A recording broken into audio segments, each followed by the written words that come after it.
CRP or C-reactive protein is an acute phase reactant. It is a protein that's produced in the body in response to any kind of an acute condition that is experienced by the body, such as infections. For CRP, in this tutorial, we are going to use a latex agglutination method of testing.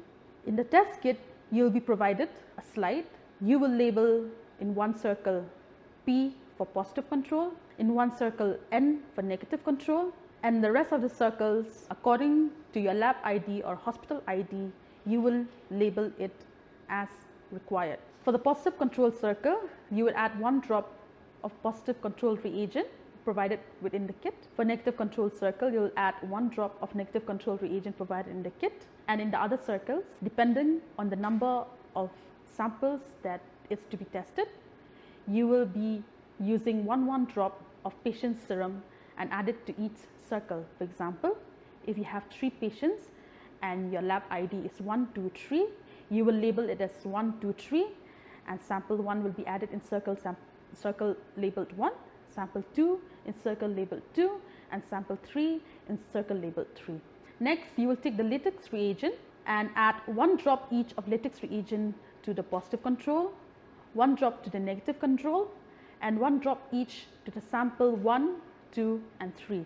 With the help of a plastic stirrer that has been provided within the kit, you will stir each sample within the enclosure of the circle that has been provided in the slide. With the help of a rotator machine, if available, if not available, you can also manually rotate the cart for 2 to 3 minutes to allow proper mixing of the reagent with the samples and the controls.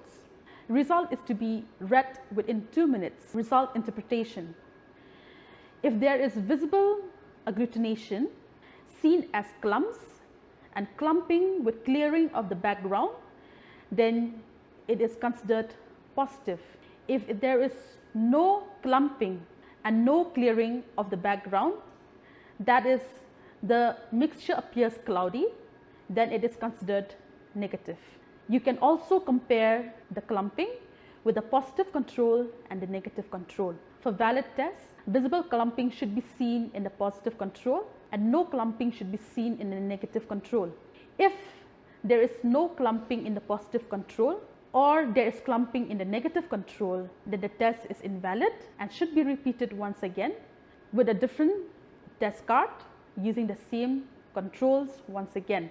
If it keeps on continuing to show the same result, then the test kit may have expired or the test reagent may have been damaged.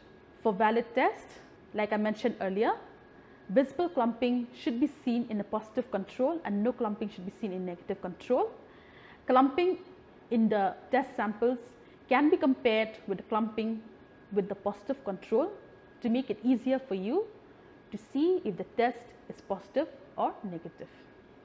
An important point to be noted, with test kits that uses the principle of latex agglutination, you are advised to look at the sensitivity range of your test kits so that you can report correct results to your clinicians.